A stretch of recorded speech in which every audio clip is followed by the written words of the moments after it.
तो चलिए शुरू करते हैं। आज की वीडियो में हम सीखेंगे कि इज, एम एंड आर का यूज़ कहाँ पर होता है और इनका मतलब क्या होता है। हर चीज़ आपको सीखने को मिलेगी और इस वीडियो के बाद आप कभी भी गलती नहीं करेंगे, कभी भी ये नहीं बोलेंगे कि इज का यूज़ कहाँ पर करना है, आर का यूज़ कहाँ पर करना है या फिर एम का यूज़ कहाँ पर करना है।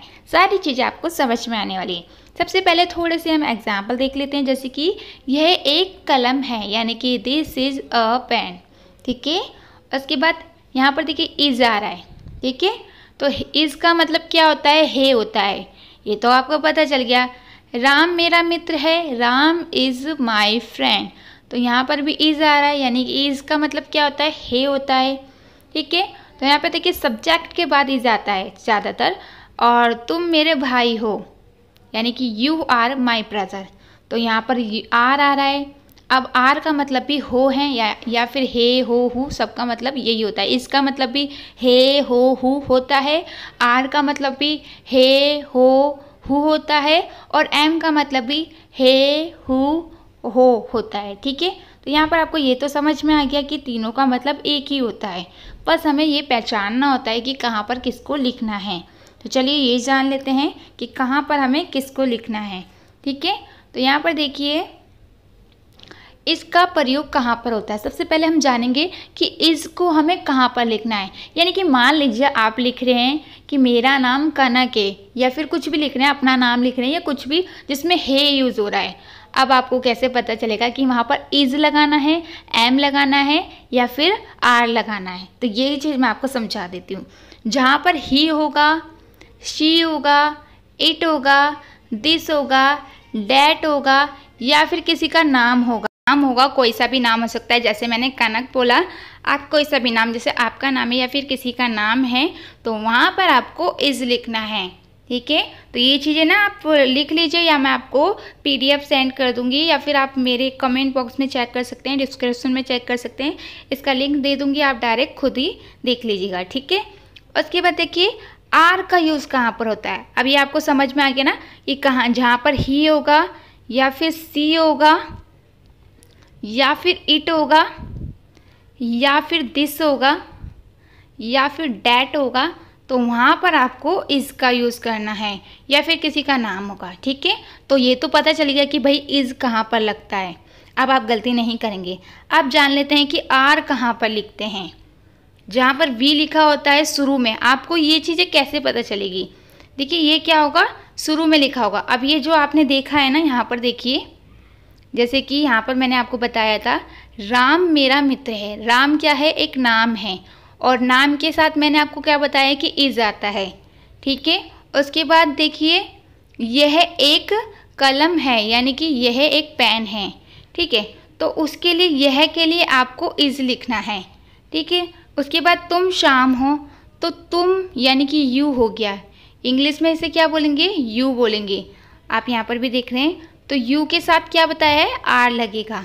ठीक है, तो यहाँ पर मैंने आपको सारे बता दिए हैं कि वी के साथ, यू के साथ, दे के साथ, और बॉयज़, टीचर, डॉग, कैट्स, यानी कि इसको अगर मैं एग्जांपल बताऊँ तो जो एक से ज़्यादा होंगे, जो भी एक से ज़्यादा होंगे वहाँ पर आपको आर लिखना है। जैसे कि लड़कियाँ, लड़के, टीचर्स और बच्चे, जो आपको लग रहा है ना कि वो एक इंसान नहीं है, वो एक से ज़्यादा है, यानी कि 2 हैं या फिर 3 है या फिर उससे ज़्यादा हैं, तो आपको आर लिखना है। यानी कि सिंपल सा अगर मैं आपको समझाऊँ तो एक वचन होगा, यानी कि एक इंसान के लिए बात होगी तो आपको इज़ लिखना है, और अगर बहुत सारे लोगों के लिए बात हो रही है तो आपको आर लिखना है। ठीक है, अब ये तो आपको समझ में आ गया कि आर कहाँ पर लगाना है, इज़ कहाँ पर लगाना है, पर ये समझना भी बहुत ज़रूरी है कि एम कहाँ पर लिखना होता है। यानी कि आर का तो हमें पता चल गया, इज़ का भी पता चल गया। अब हमें ये जानना है कि एम कहाँ पर यूज़ होता है। तो मैं इसे थोड़ा सा बड़ा कर देती हूँ। यहाँ पर देखिए, यहाँ पर देखिए एम कहाँ पर लगाते हैं, एम वहाँ पर लगाते हैं जहाँ पर आई लिखा होगा। यानी कि सभी जगह या तो आपको इज़ लिखना है या फिर आर लिखना है, बस एम आपको एक के साथ ही लगाना है। वो किसके साथ, जहाँ पर भी आई शुरू में होगा, आई यानी कि मैं, जहाँ पर आप अपने बारे में बात करें, यानी कि मैं लड़का हूँ, मैं लड़की हूँ, मैं ये हूँ, मैं वो हूँ, जहाँ पर भी मैं लिखा हुआ है ना, वहाँ पर आपको एम लिखना है, यानी कि आई आएगा मे के लिए और उसके साथ आपको क्या लिखना है, एम लिखना है। पर एक चीज़ और, आपको जैसे कि लिखा है मैं आपको एग्जांपल दिखा देती हूँ। जैसे मैंने बोला, मैं आपको एग्जांपल दिखा देती हूँ। यहाँ पर देखिए, जैसे यहाँ पर मैं लिखा है, मैं राम हूँ। सबसे पहली बात तो वहाँ पर मैं लिखा हुआ होना चाहिए। दूसरी बात, वो हु है हो में बात हो रही हो। अगर हु में हो रही है, हे में हो रही है, हो में हो रही है, तभी आपको एम लिखना है आई के साथ, ठीक है। उसके बाद देखिए, मैं आपको एक चीज़ और बता देती हूँ। यहाँ पर देखिए, ये तो आपको पता चल गया कि हमें कहाँ पर हमें आर लगाना है, कहाँ पर इज़ लगाना है और कहाँ पर एम लगाना है। अब गलतियाँ नहीं करेंगे, ठीक है। अब इंग्लिश में 2 वचन होते हैं, ये तो मैंने आपको बता दिए। एक होता है सिंगुलर, एक होता है प्लूरल, ठीक है। अब हम जान लेते हैं 3 पर्सन होते हैं। अब पर्सन क्या होता है? पर्सन यानी पर्सन उत्तर वाला नहीं, ये पर्सन यानी कि व्यक्ति, इंसान, ठीक है। तो यहाँ पर क्या है, देखिए फर्स्ट पर्सन होता है, सेकंड पर्सन, अन्य पर्सन। अब ये क्या है, इसका मतलब ये क्यों ज़रूरी है, इसको क्यों लिखा गया है इंग्लिश में, ये इसका इम्पोर्टेंट क्या है। देखिए, जैसे कि मैं बोल रही हूँ मैं लड़की हूँ, तो मैं अपने बारे में बात कर रही हूँ। मैं अगर आपसे ये बोल रही हूँ तुम विद्यार्थी हो, तुम स्टूडेंट हो, यानी कि मैं तुम्हारे बारे में बात कर रही हूँ, यानी कि मैं दूसरे इंसान के बारे में बात कर रही हूँ। पर अगर मैं बोल रही हूँ वह कौन है या कि वह लड़की है, तो वह कौन है उसके बारे में मेरे को नहीं पता, मैं अभी पता भी है तो मैं उसके सामने बात नहीं कर रही हूँ, मैं तीसरे इंसान के बारे में बात कर रही हूँ। यानी कि अगर हम आपस में बात कर रहे हैं, तुम ये हो, तुम वो हो, तो वो सेकंड पर्सन है। पर अगर हम तीसरे इंसान के बारे में बात करें, यानी कि वह कौन है, तो वो क्या है, वो थर्ड पर्सन है, यानी कि अन्य पुरुष है, ठीक है। तो यहाँ पर देखिए, एक चीज़ मैं आपको दिखा दूँ। देखिए, अगर आप फर्स्ट पर्सन के लिए क्या आता है, अब यहाँ पर देखिए मैं आपको दिखा देती हूँ। देखिए, एक बार अच्छे से समझा देती हूँ। मैं और वी, यानी कि आई और वी का मतलब क्या होता है, आई का मतलब होता है मैं और वी का मतलब है हम या फिर हम लोग। तो ये होते हैं फर्स्ट पर्सन, यानी कि फर्स्ट पर्सन है ये। अब सेकंड पर्सन कौन होते हैं? सेकंड पर्सन होते हैं यू या फिर यू ही होगा, यानी कि सेकंड पर्सन सिर्फ यू होगा और कोई नहीं होगा, ठीक है। तो अगर यू में बात हो रही है तो वो सेकंड पर्सन है, ठीक है। उसके यू का मतलब क्या होता है, यू का मतलब तुम भी होता है और तुम लोग भी होता है, ठीक है। और अब थर्ड पर्सन की बात करते हैं कि थर्ड पर्सन की पहचान कैसे होगी।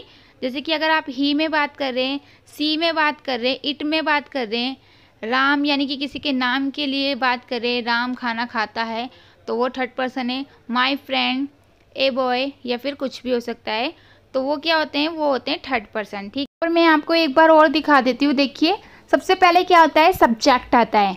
उसके बाद या तो आपका आई लिखना है या फिर इज़ लिखना है या फिर आर लिखना है, जिनका तीनों का मतलब या तो हु, हे, हो में होता है, ठीक है। तो यहाँ पर आपको पहले सब्जेक्ट लिखना है, फिर is, M, R, is, R या फिर एम लिखना है, ठीक है। उसमें से एक लिखना है, ठीक है। जैसे कि मैं गरीब हूँ, तो पहले क्या आएगा, आई आएगा, क्योंकि मैं बोल रही हूँ, यानी कि अपने बारे में बात कर रही हूँ, मैं आ रहा है। उसके बाद सेकंड क्या आएगा, मैंने क्या बताया, या तो एम आएगा या फिर इज़ आएगा या फिर आर आएगा। क्योंकि यहाँ पर आई है तो आई के साथ सिर्फ एम आता है, जैसे कि मैंने आपको बताया, तो यहाँ पर एम आएगा। अब क्या है, उसके बाद आपको वर्ब, यानी कि जो भी वर्ब है, यानी कि जो भी काम कर रहा है वो इंसान, आपको वो लिखना है। तो वो क्या बोल रहा है, यहाँ पर वर्ब तो नहीं है, पर उसने क्या बोला, ऑब्जेक्ट बोला है। उसने क्या बोला, ऑब्जेक्ट। अगर वर्ब होती तो फिर वर्ब आती, बट वर्ब नहीं है, तो आपको वो लिखना है जो लास्ट का बचा कुछ है। तो लास्ट में क्या है, गरीब है, वो क्या है, गरीब है, यानी कि मैं गरीब हूँ, तो पुअर आएगा, ठीक है। तो आपको पहला और दूसरा ये लिखना है, उसके बाद जो बचेगा वो लिखना है, ठीक है। उसके बाद देखिए, एक चीज़ मैं आपको और बता दूँ, जैसे कि मैं गरीब हूँ, तो इसको ना आप एक तरीके से और समझ सकते हैं। जब भी हम कोई सेंटेंस लिखते हैं तो उसको पीछे से स्टार्ट करते हैं। जैसे कि आपको एक और तरीका बताती हूँ, जैसे कि लिखा है मैं गरीब हूँ। कोई भी छोटे छोटे सेंटेंस जो होते हैं उसको आप इस तरीके से भी कर सकते हैं। इसमें क्या होता है, रूल्स, पहला लिखते हैं, पहले पहला क्या है यहाँ पर, आई, फिर आपको पीछे से स्टार्ट करना है, यानी कि हूँ। हूँ का मतलब क्या है यहाँ पर, हूँ, क्योंकि आई है तो हूँ का मतलब एम होगा। और उसके बाद सेकंड नंबर का क्या है, गरीब, तो यहाँ पर आपको पुअर लिखना है। तो आप इस तरीके से भी कर सकते हैं, सबसे पहला लिखें और फिर पीछे से स्टार्ट करना शुरू कर दें। ये भी बहुत सिंपल तरीका है, अगर आप चाहते हैं इंग्लिश लिखना अच्छे से तो बहुत ही आसान तरीका है, ठीक है। तो यहाँ पर आपने काफ़ी चीज़ें समझी, जैसे कि एक दो एग्जांपल और दिखा देती हूँ। मैं खुश हूँ, आई एम हैप्पी, यहाँ पर आई क्या यूज़ हुआ है। अब देखिए यहाँ जहाँ पर यू का यानी कि तुम का यूज़ होगा, तुम का मतलब क्या होता है, यू होता है, तो वहाँ पर आपको आर लिखना है। यू के साथ आपको क्या लिखना है, आर लिखना है। ब्यूटीफुल, ठीक है। मैं तुम खूबसूरत हो यानी कि यू आर ब्यूटीफुल, क्योंकि वो दूसरे इंसान के बारे में बात कर रहा है। वह चालाक है, तो ये थर्ड पर्सन है क्योंकि ये तीसरे इंसान के बारे में बात कर रहा है। वह के लिए ही आएगा और ही शी इट के साथ क्या बताया था, इज़ लगाना है, ठीक है। और चालाक का क्लेवर होता है तो क्लेवर लिखना है। मैं अमीर हूँ यानी कि आई एम रिच, यानी कि आई के साथ एम आएगा और अमीर का आपको लिख देना है, ठीक है। अगर गरीब होता तो गरीब का जो भी है वो लिखना है। वह पतला है तो वह के लिए ही आएगा और ही के साथ इज़ आएगा, और पतले के लिए थिन आता है तो थिन लिखना है। वह बुद्धिमान, वह लोग बुद्धिमान हैं, तो पहले आपको वे का मतलब क्या होता है, दे होता है, और दे के साथ यानी कि क्योंकि ये प्लूरल है, बहुवचन है, तो बहुवचन के साथ आपको आर लिखना होता है। आपको सिर्फ एक चीज़ याद रखनी है, एक वचन होगा तो इज़ लिखना है और बहुवचन होगा तो आपको आर लिखना है, सिंपल। एक वचन में इज़, बहुवचन में आर, और आई के साथ एम लिखना है, बस ये रूल्स आपको याद रखने हैं। तो यहाँ पर ये बहुवचन है तो आर आएगा, और बुद्धिमान यानी कि वाइज, आप यहाँ पर पीपल भी लिख सकते हैं क्योंकि लोग की बात कर रहे हैं, ठीक है। वह स्वस्थ है, ही इज़ हेल्थी। तो इस तरीके से आपको सीखना है और आगे भी मैं ऐसे सिखाती रहूँगी। अगर आप चाहते हैं आसानी से सीखना तो आप हमारे चैनल को सब्सक्राइब कर सकते हैं और हमारे फैमिली मेम्बर बन सकते हैं।